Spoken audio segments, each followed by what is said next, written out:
எல்லோருக்கும் வணக்கம். இன்னைக்கு ரொம்ப முக்கியமான ஒரு விஷயத்தை பத்தி பேசலாம்னு நினைக்கிறேன். மூளைய தின்னும் அமீபா பத்தி.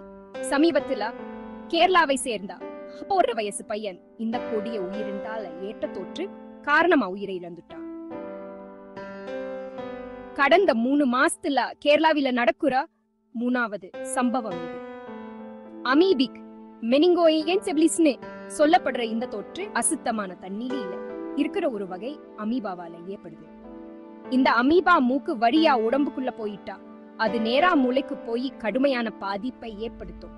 தொற்று ஏற்பட்டான் நாட்களுக்குள்ள இந்த அறிகுறிகள் தெரிய ஆரம்பிக்கும். தலைவலி, காய்ச்சல், வாந்தி, குமட்டல், கழுத்து வலிப்பு, மயக்கம், மனநிலை மாற்றம், சில சமயம் பிரமைகள், சூடு ஏற்படலாம். இந்த நோயை ரொம்ப வேகமா பரவும். அறிகுறிகள் தெரிஞ்ச 1 to 12 நாட்களுக்குள்ள உயிரிழப்பு, சூடு ஏற்படலாம். என்ன மாதிரியான தண்ணியுடன் தொடர்பு வச்சுக்கிறோம்னு சுகாதார அதிகாரிகள் எல்லோரையும் ரொம்ப கவனமா இருக்க சொல்லியிருக்காங்க. இதுல வெப்பமான நன்னீர் ஏரிகள், ஆறுகள்ல குறிப்பா வெயில காலத்துல நீச்சல் அடிக்கிறது தவிர்க்கணும். குடிக்கிறதுக்கும் தினசரி பயன்பாட்டுக்கும் பயன்படுத்துற தண்ணி சுத்திகரிக்கப்பட்டு பாதுகாப்பானதா இருக்கிறது உறுதி செய்யணும். அமீபிக் மெனிங்கோஎன்செபிலிஸ் அபூர்வமான நோய்தான்.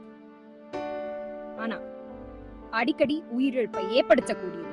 அதெல்லாம் இத பத்தின வெடிப்புற பரப்புறதும் தடுப்பு நடவடிக்கைகளை தீவிரமா ஏற்றுக்கிறது ரொம்ப முக்கியம். பாதுகாப்பா இருங்க, விழிப்புணர்வோட இருங்க. இந்த தகவலை உங்க அம்புக்குரியவங்களோ பகிர்ந்துக்க மறக்காதீங்க. வீடியோ பார்த்ததுக்கு நன்றி.